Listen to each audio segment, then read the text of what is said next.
Hey, everybody. Welcome back to another episode of the Growth Capital Podcast. I am your host, Justin Dixon, and today we've got Bryan Mabry on the podcast. He is a partner at New North Ventures, which is an investment firm that invests in companies that have both a government and commercial application.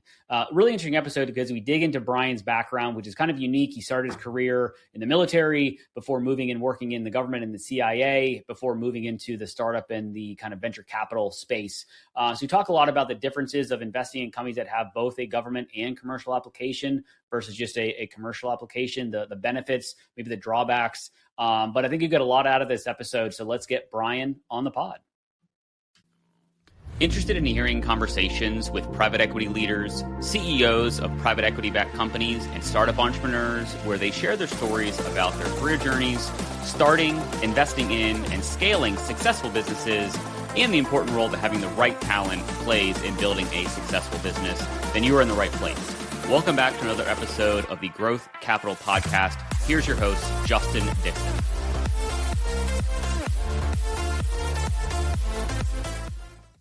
All right, Bryan, welcome to the podcast. Thanks for being a guest.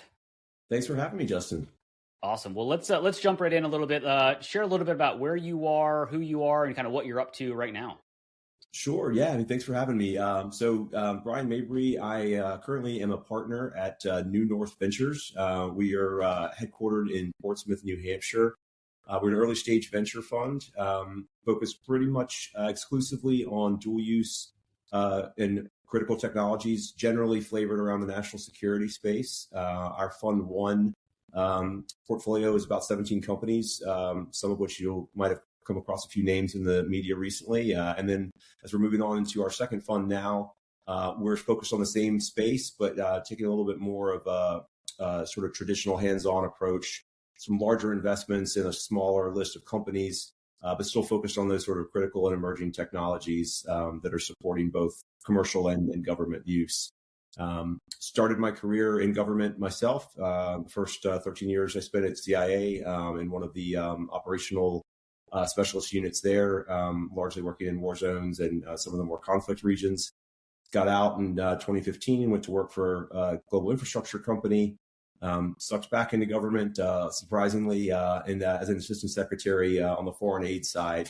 Did that for a few years. And then since 2019, have been out working in the startup and early stage growth space with companies, both on the operations side, leading a few startups, as well as on the investor side. So served as the head of a London-based tech company here was my first role, and then presently serve as COO of Onyx Industries as well, which is headquartered in Tysons, Virginia. It's an advanced military technology company focused around remote weapon systems and some autonomous systems there. So was privileged to have the chance to come into New North as I went through my career later, and now focus more so on the investor side.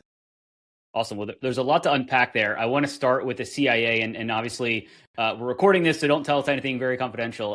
But talk us about how that was working in the CIA. You know, obviously there's shows about it. There's all this, cloak and dagger stuff that goes on, and I'm sure it's somewhat real, somewhat not. But maybe talk about what you did there, and how was it working in the CIA versus the startup world, which is obviously much different. Sure. No, I think one of my favorite lines of one of my colleagues who worked. So the agency obviously has a large staff contingent, but also uses a lot of contractors, and we're partnered and integrated with the military. One of my very close friends, first line when we were in Baghdad early on was, he's like, "You guys are nothing like the movies," and it wasn't a term of endearment. So, there is an element of truth in a lot of things. I wish we were as cool as the movies make us, but not to downplay the organization in any way. They are capable of some amazing things, and I very much enjoyed my time there.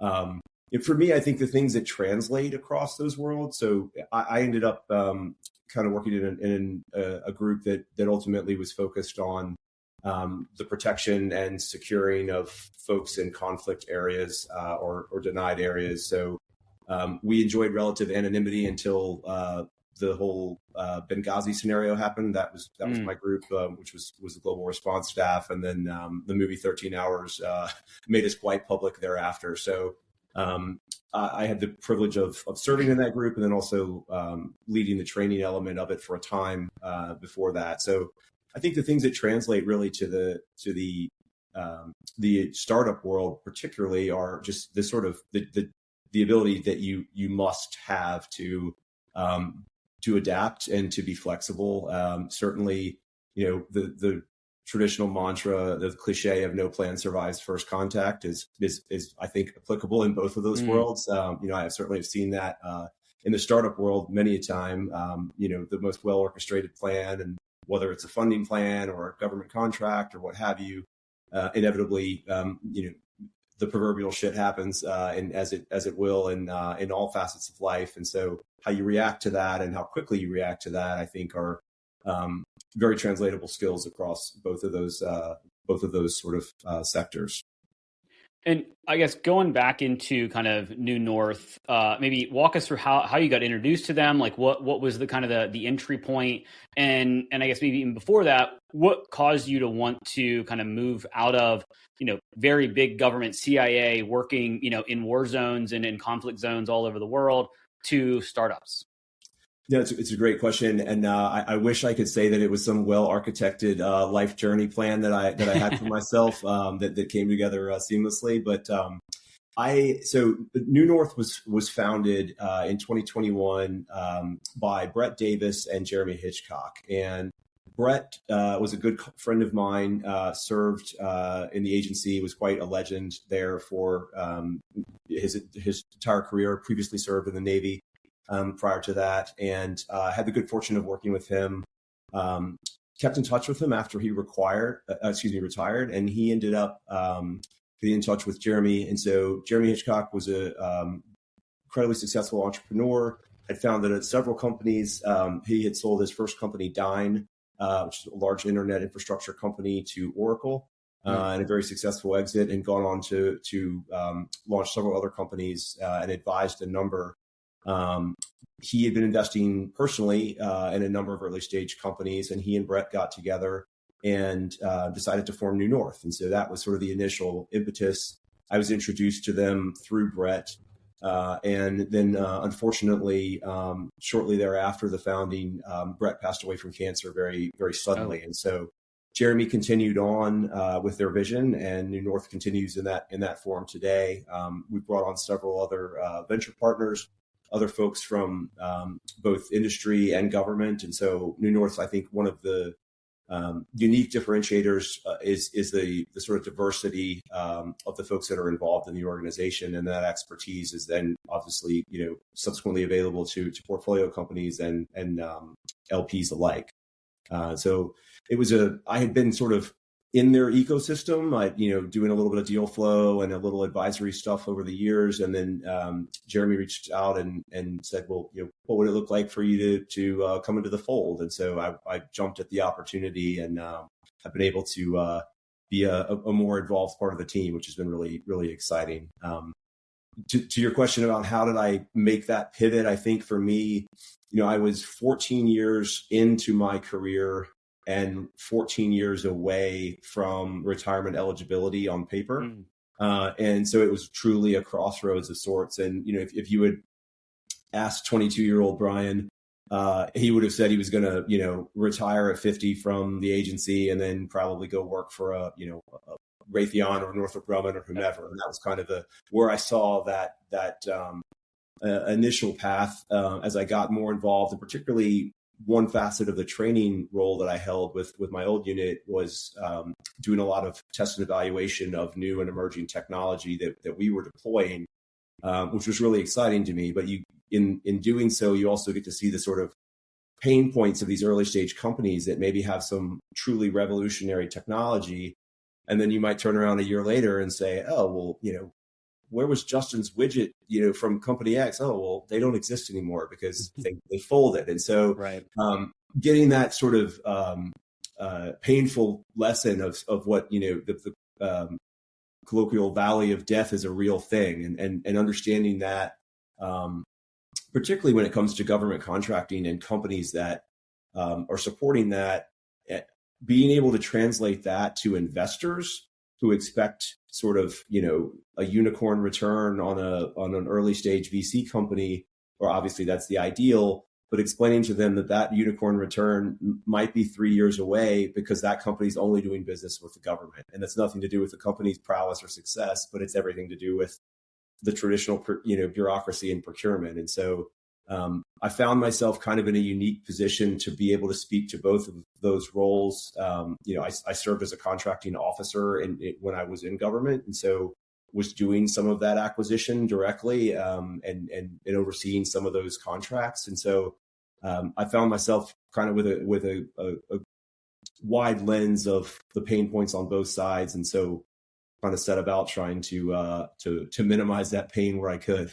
Yeah, no, I think it's interesting. And I think the one thing I wanted to kind of pull out a little bit around kind of New North, because I know some people that invest in GovTech and some people love it because it is somewhat secure, but very, very difficult to get through the bureaucracy and the paperwork and the procurement side. But it's almost like once you get through that hurdle, it's almost not, I don't want to say easy, but it's easier, right? And also that's kind of your moat to, competitors that want to try to enter that market.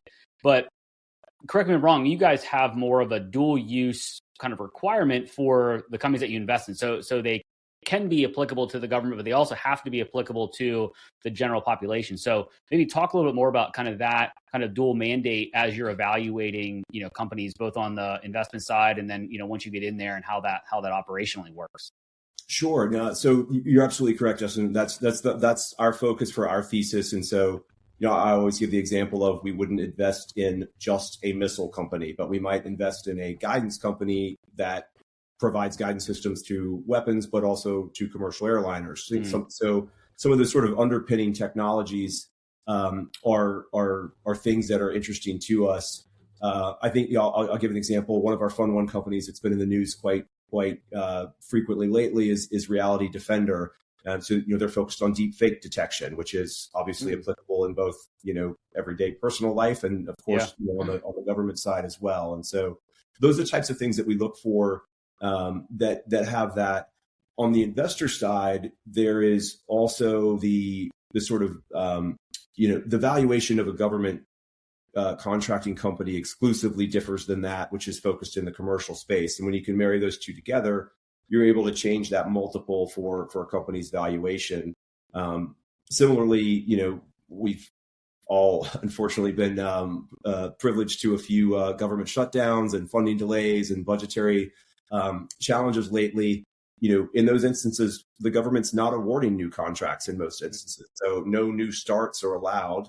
You might have a government contract that's in flight with your company, and it may or may not be allowed to continue to be funded during those funding suspensions or extensions with that. So having both facets in your quiver as a company allows you to mitigate some of that uncertainty. There's always risk, of course, on all sides. And I think, the traditional mindset of, government contracting is, well, it's stable. Yes. To your point, it absolutely is longer to get yourself sort of rooted in that. But once you're in, you're in. But I think and this is by no means meant to be a political statement, but I think, what we saw with Doge and the sort of lens that was applied to that negated that sort of, traditional certainty in that space. And so, there's a number of companies that particularly some of the large sort of support services primes in the government space that took, significant cuts initially there and subsequently the subcontractors of the small businesses that rolled downhill from that. It really changed the landscape. And so I think from an investment side, that's made folks, a little bit more hesitant to put all of their eggs in one basket or the other. And so I think it's an interesting and a good time to be invested in the dual use area for those reasons and in many others.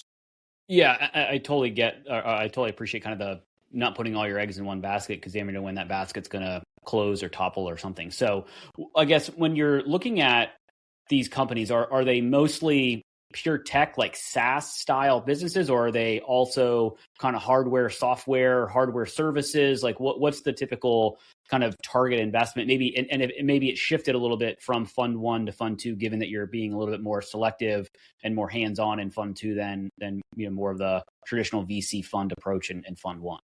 Yeah, I think so. For us, we are all over the place in that sense. We do have some hardware. I would say we certainly favor software more so for the preponderance of our existing portfolio.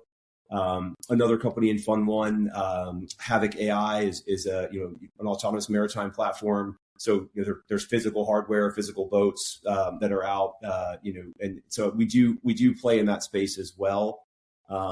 We just had an announcement in the last couple of weeks, our first investment of our current fund into a company called Psionic, which is based down in the Virginia Beach area, and they're doing some remarkable work, on the navigation side, precision navigation. So if you think about anything that is going to transit from the Earth to the moon and back in the next 10 years or so, is going to be using their technology, and so things like that.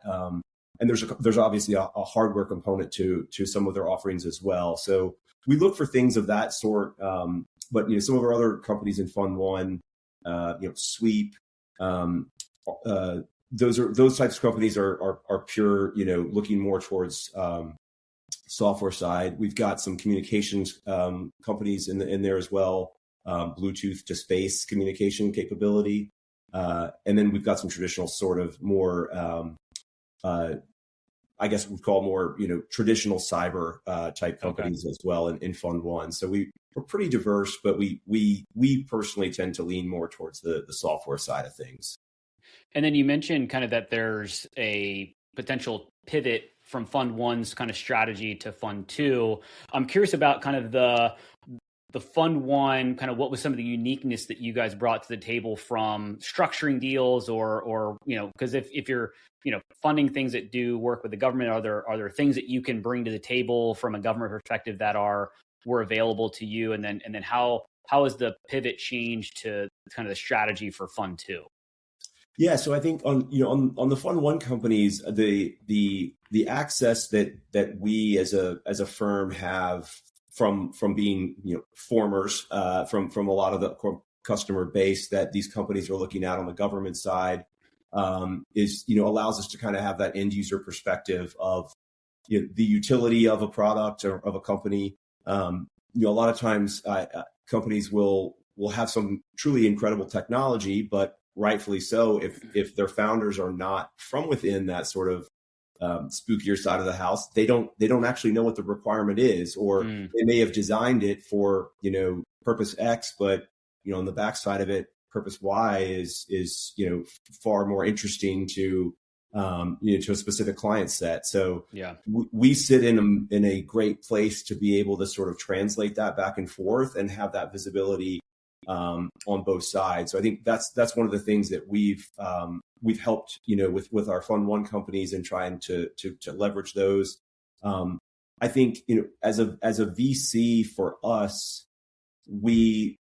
a lot of VCs play very well with others, and share deal flow, and I think we do a good job of that. I hope so. And so I think for us that's a strong suit. But I think one of the things that we think about a little bit differently as well is we maintain a lot of relationships with PE firms, and so as we look to sort of graduate those companies out of Fund One, as they grow, I mean, we want them to outgrow us, and right. So that's something that we want to be helpful along that journey, and that's one of the things I think that we place a lot of emphasis on, which kind of takes me to the second part of your question with regards to how we're thinking about Fund Two. And so the pivot there is kind of, as I mentioned, Jeremy is a founder and a builder, and that's his world and what he's been incredibly successful at doing. He came into investing, and running the venture side later, but he's built several wildly successful companies, and so we've got this expertise on hand from a founder and growth side, and so we've also taken the focus on Fund Two of allocating a certain percentage of the capital for purely incubation. And so doing entrepreneur in residence type work. Some of our companies in Fund One are the results of that. I'm familiar with the Department of Defense SkillBridge program. It's a transition program for veterans that are getting out, and particularly in the SOF, special operations community space. And so we at New North have a pipeline of those folks that come through. and intern with us, and some of whom have stayed as entrepreneurs and residents, and we've built companies around them because they've shown up with a great idea, and that's something that we've been able to sort of not only lend the industry experience or the growth expertise, but the capital to launch them. And so we've got a company in Fund 2 that's a small reactor-based company that's starting in that vein right now, and then several in Fund 1 with more capital for Fund 2 allocated for that purpose as well. So the ability to sort of grow the company is a lot of venture firms. And it's not a ding on venture. It's usually a function of check size. If I'm giving you a check for 10% of your company, you're going to say, thank you very much for the support. But when I show up at your board meeting and I'm trying to move levers and turn needle, that just doesn't jive with the traditional model. And so we felt like we were missing out on some of that value that we offer. And we had a number of companies with whom we were having early stage investment discussions that said, we like your money, but we really want you. And so that kind of drove that decision to focus on that. And the Psionic investment that I just referenced that we just publicized, that will be the first one, or is the first one of those models. And so Psionic has a fantastic team and leadership and board, but we've got a great relationship with them. And so they were really open to us, being more involved than you would traditionally expect from a venture firm, and partnering with us truly, rather than just being a funding recipient. So that's something we're really excited about, and we're looking to replicate that across a few other companies that will then ultimately comprise what Fund 2 will consist of. Yeah, I talked to somebody about the Skill Bridge program because I had a company, client of mine on the recruiting side that was kind of a perfect feeder for that Skill Bridge. And we're still kind of in conversation about how that could work out. But it's an amazing program because it's you get somebody for free, really. Like it was like you get an experienced military operator. They had to be a certain level, I think, coming out of the military, I think, or some designation. I can't remember all the details, but you get to work with them for free. And the hope, it's not a requirement that you hire them post the Skill Bridge program, but that is the intent, obviously. But also the intent is to give them real world corporate experience, so that if you can't hire them or won't, that they could at least go get another job, because that transition from the military to kind of civilian lifestyle is not the easiest thing, especially from trying to find a job perspective, because military jobs are not one-to-one. There's not an exact replica in the corporate world. And from my experience recruiting a lot of military people in my career, trying to translate what you did in the military as your quote unquote job is very difficult to align that with a job description for XYZ job at a company. So I think that Skill Bridge program is a really interesting opportunity for companies that most probably don't know a ton about. No, I can't say enough good things about it for all the reasons that you just mentioned. I mean, we've had some fantastic folks come through, and there's also SOCOM, Special Operations Command, also has a specific sort of fast track pipeline, the Warrior Transition Program, that companies are eligible for as well. I've had them at several of my companies, and it is. I mean, it is. For folks out there in listening land, I mean, the government continues to pay their salary. They are available. The only thing they can't do, and rightfully so, is they cannot represent your company back to the government while they're still being paid by the government. But if you want to hire them the day after they retire, then by all means. So it really is a great opportunity. I mean, at New North, we've had a number of folks that said, some of whom have gone on to become founders within our portfolio. And some of whom, I mean, I've got a close friend here in Philly who, was a West Point Green Beret, interned with us through the Skill Bridge program, and now he's at Wharton and he's an investment banker. And so it's a pipeline that's really great for all folks involved. Yeah. And now that you're getting kind of more involved, kind of more of a almost traditional PE model, are you are the companies that you're trying to invest in, they're looking at you obviously for the money and the capital to help grow the business, but also a lot of times entrepreneurs, while the money is great and needed, they can get it other places, but really what they need is, expertise. They need access to certain demographics or pipelines. And obviously in your world, the government is obviously, something that not everybody can access as easily as somebody that knows how to navigate the waters there. So is it kind of a 50-50 of like, we need the money, but we really need the access and the expertise and the operational support? Yeah, I think so for us specifically, I think with New North, I would say it favors more heavily to the expertise and the access. Obviously, you nailed it. There's plenty of money out there for folks. I don't typically use the term smart money and dumb money, but that, in that it's funny to me because the only people that I ever hear actually use that are folks in PE, and they're like, I'm the dumb money.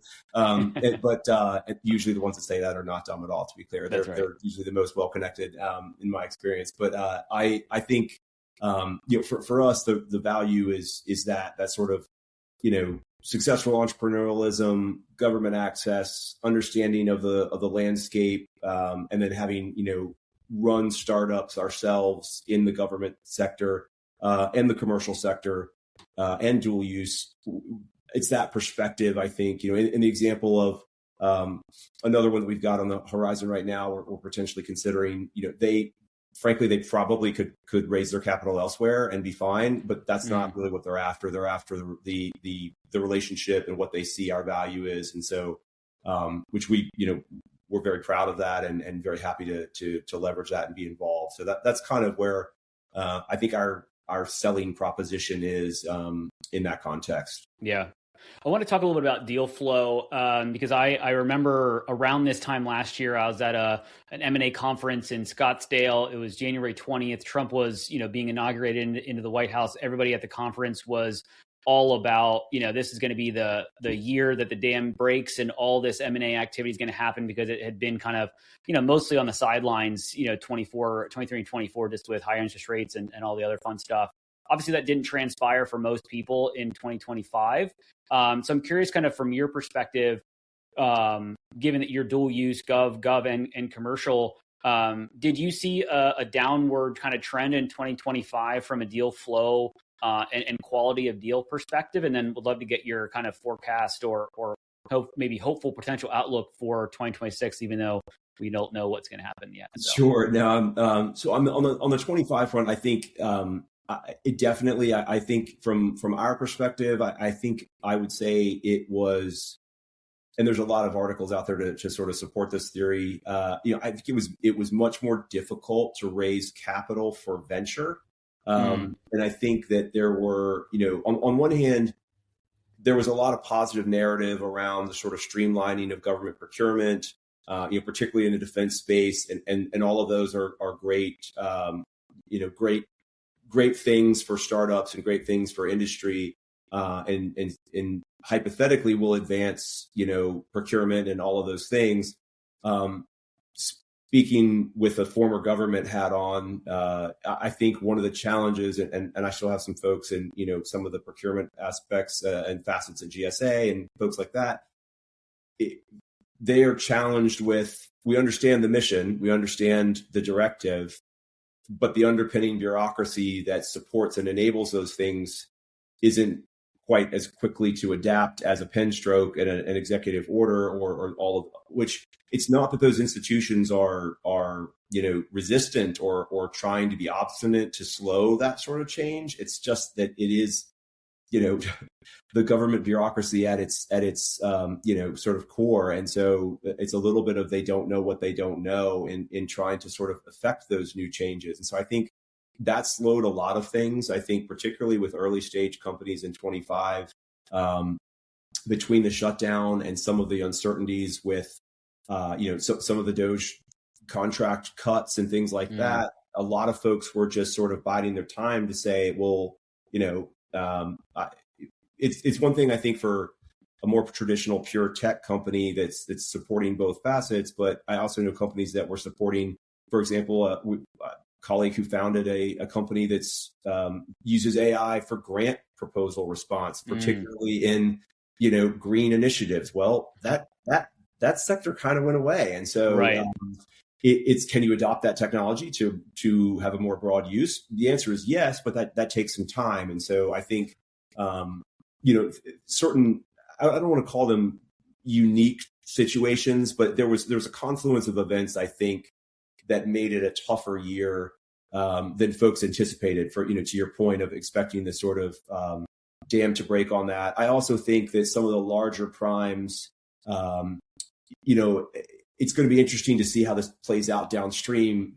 As you saw some of the cuts against like Deloitte and Booz Allen and some of those large sort of traditional primes, you also saw those companies earmarking significant money for venture. And so that hasn't yet really begun to sort of roll out. And it's and I'm not privy to their exact plans by any means on that, but I think you're seeing $100, $500 million earmarks within these large corporations that are going to be ostensibly put towards venture investments, which is a pretty general term, but I think how that makes its way into 26 will be interesting in that space, because I think that in the GovCon space, that the traditional sort of large scale butts and seats advisory services stuff has all gotten very significant scrutiny. And then subsequently,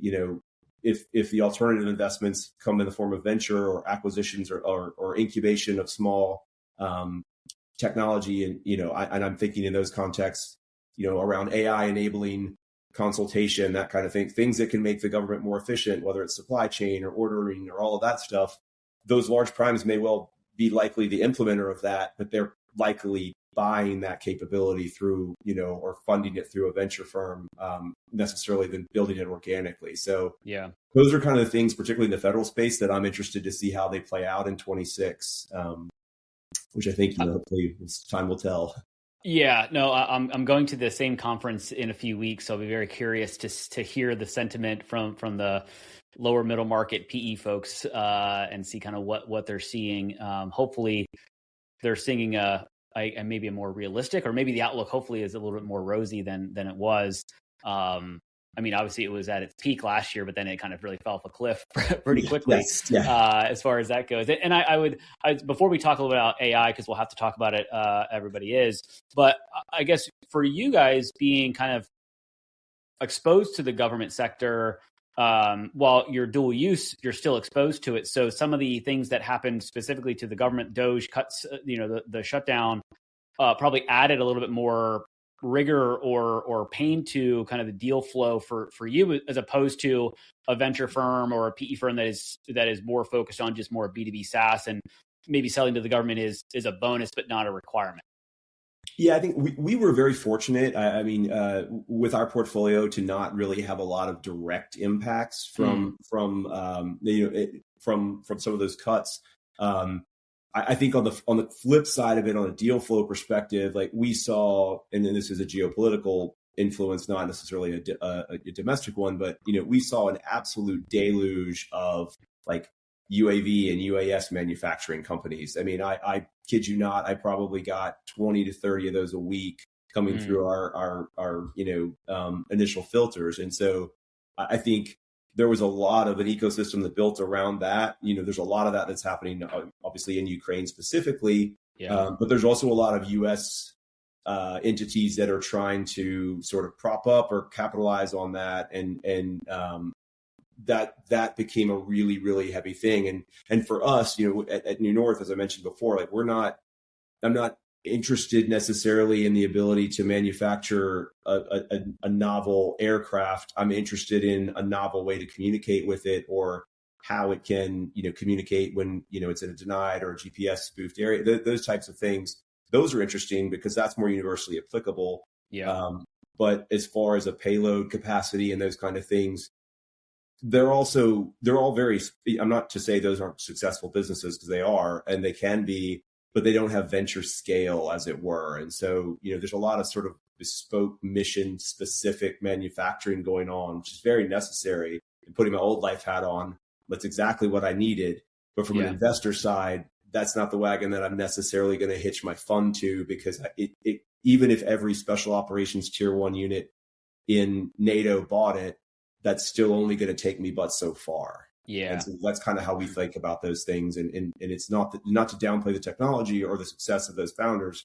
It just doesn't necessarily fit within the model of a lot of early stage VCs. Yeah, you're evaluating through a different lens, not practicality and usage. It's more, can I make money on this, and can my investors make money on it? Correct. So I'm curious about the AI thing with regards to the government. Like, how are they looking at AI when they're looking at investing in companies? Like, is it as, I mean, everybody and their brother, when they have a SaaS business or a software company, like they're implementing AI all over the place. They're putting AI in the name. Obviously, you mentioned Havoc AI and everything like that. But I guess I'm curious, kind of, is the AI component of a business as necessary for the government? And more looking at it from the government's perspective, knowing that there's a lot of obviously security measures that need to go into place, but also from an investment perspective, like how do you and New North think about it as it relates to government ability to adopt AI and things like that?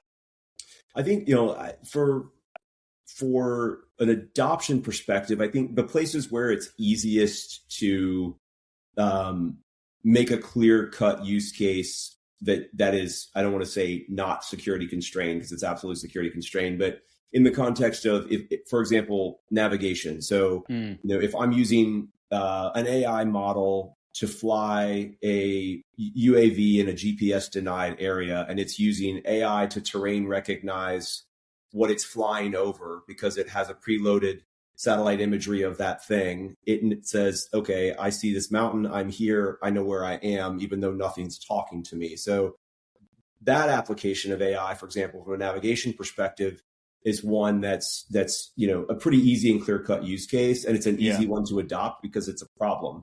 And so I think things along the communication and navigation veins that use AI.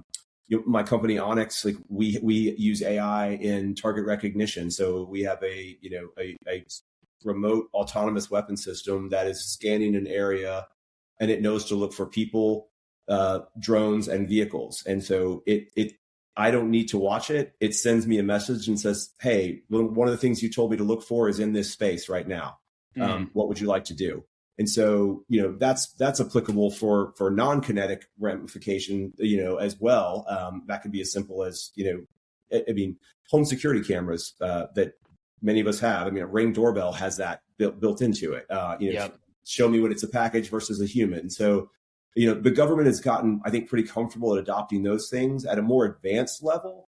You're starting to get into things around, some of the deep fake detection, like we were talking about, using AI to truly, into that. I spoke with a company earlier that is doing some remarkable things around using actual human vital statistics to identify what's real and what's not. So, okay, I see you, Justin, but do you have a pulse, or do you have a blood pressure reading? Like those types of things that can't be replicated necessarily, or require a significant complexity to do so.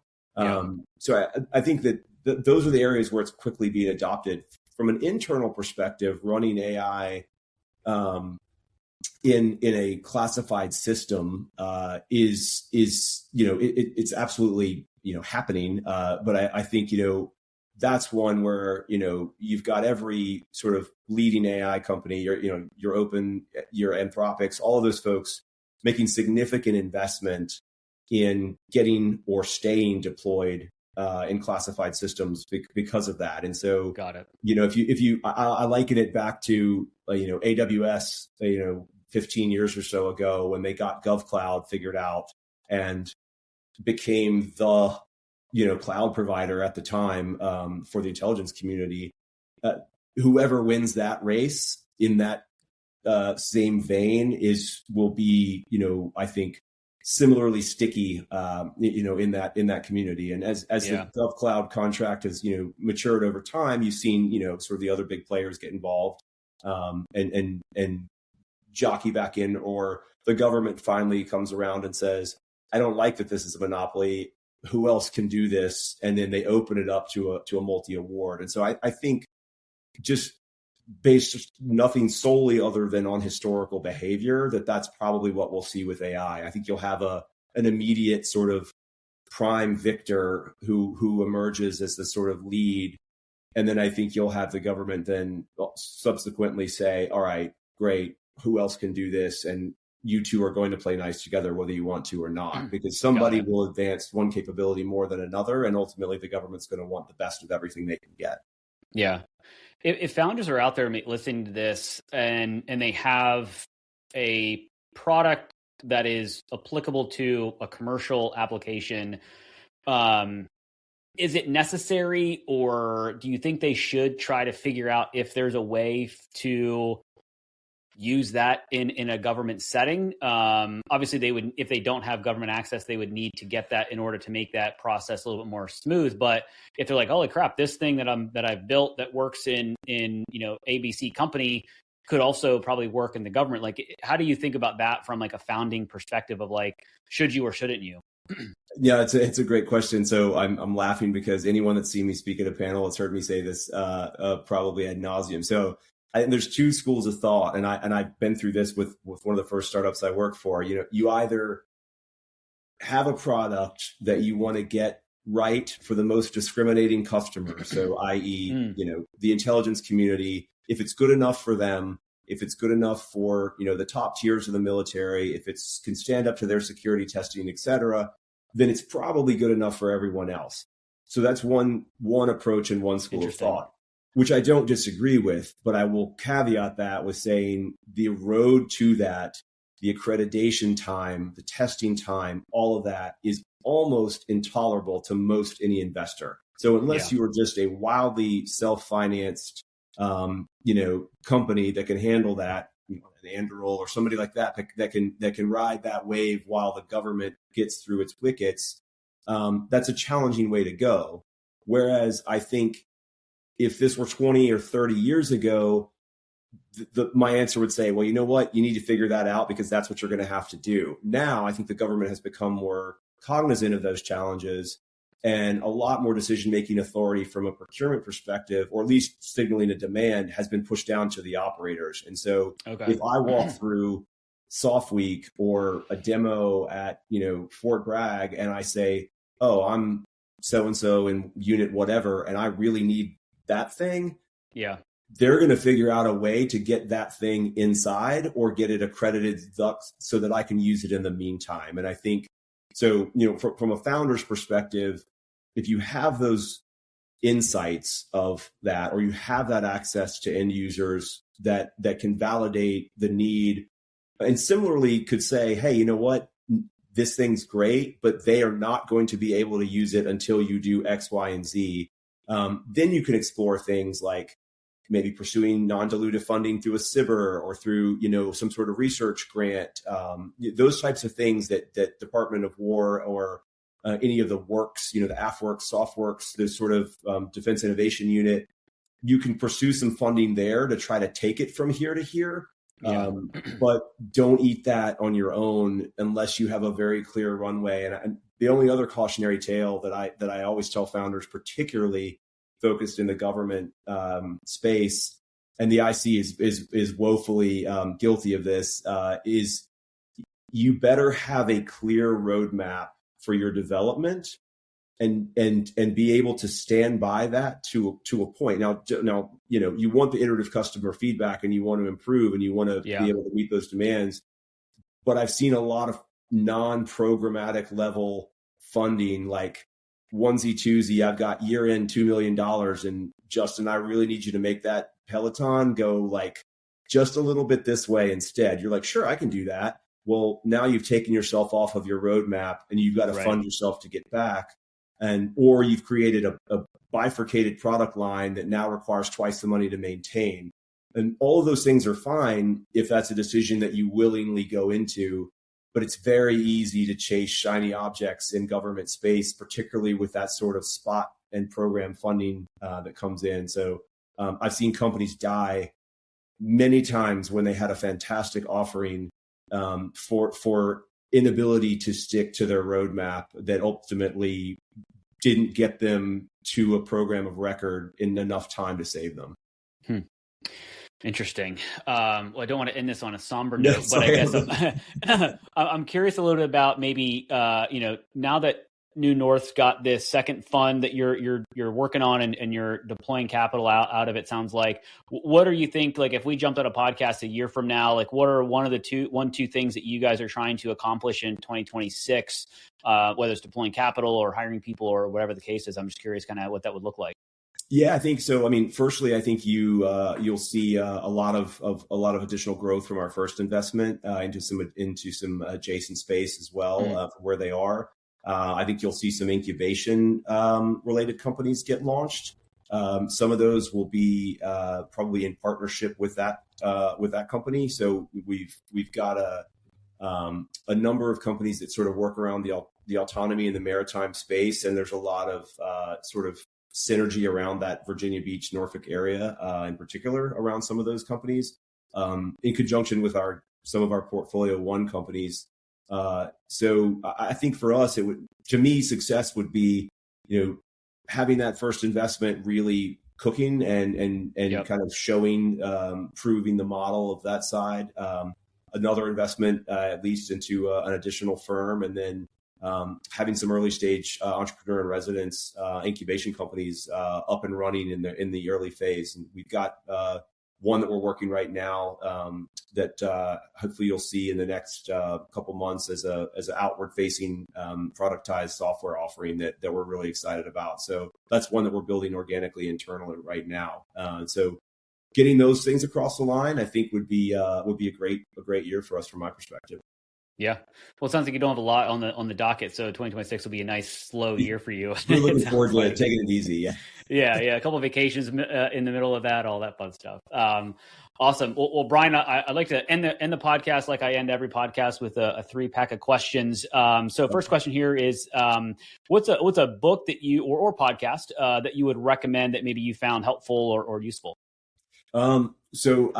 My favorite book is actually a classic that I don't know is helpful, but for me, it's just sort of like, I think there's a lot of great life lessons in it. I'm a huge F. Scott Fitzgerald fan. And so The Great Gatsby, it's sort of a dark book in that sense, but it also, I think, has a lot of lessons about, just sort of being true to yourself and following your initiatives. Podcasts, I will make a 100% shameless play. So New North Ventures has Securing Our Futures podcast. Okay. We have a number of folks on there, great senior government leaders, a number of successful entrepreneurs that I find to be really great perspective from a lot of different folks. It's not always New North people on there, to be clear. So we have a good run of that.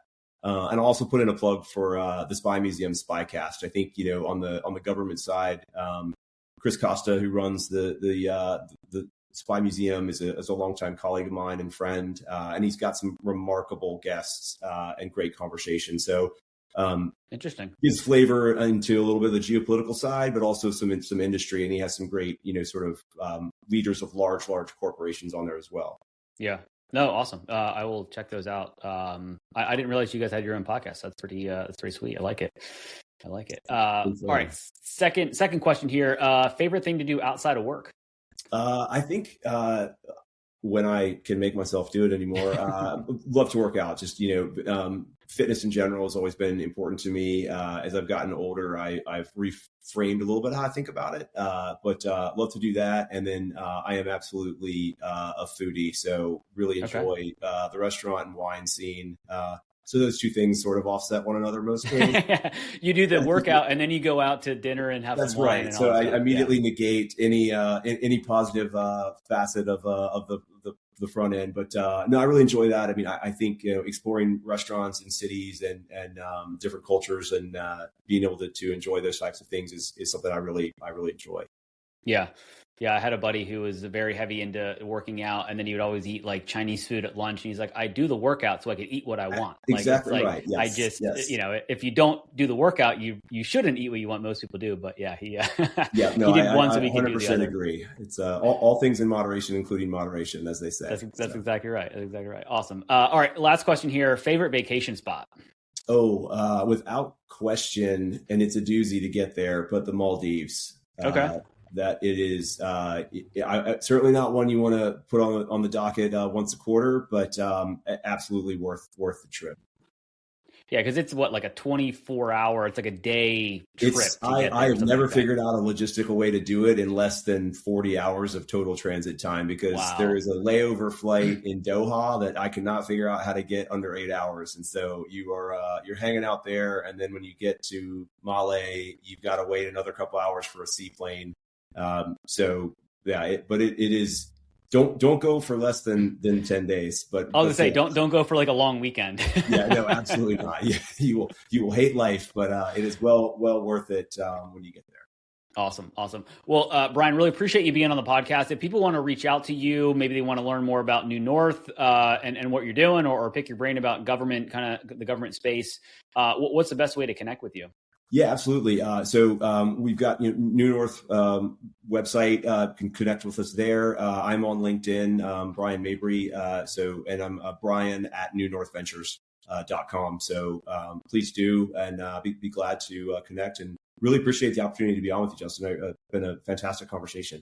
Yeah, no, I've really enjoyed it. We could definitely have dug in a lot more to some of your stuff in the military and all that fun stuff, but wanted to keep it a little bit more business. Maybe that'll be for the next time. So thank you very much, Bryan. Sounds great. I hope you found at least one actionable insight from this episode of the Growth Capital Podcast, your one-stop shop for insights from private equity leaders, CEOs, and startup entrepreneurs on starting, investing in, and scaling successful businesses, as well as the role having the right talent plays in growing a successful business. It would be greatly appreciated if you would rate and review this podcast. And if you're watching on YouTube, please like and subscribe and drop us a comment so we can expand the audience of this podcast. Thank you for all your support, and don't forget about upcoming episodes dropping every Tuesday.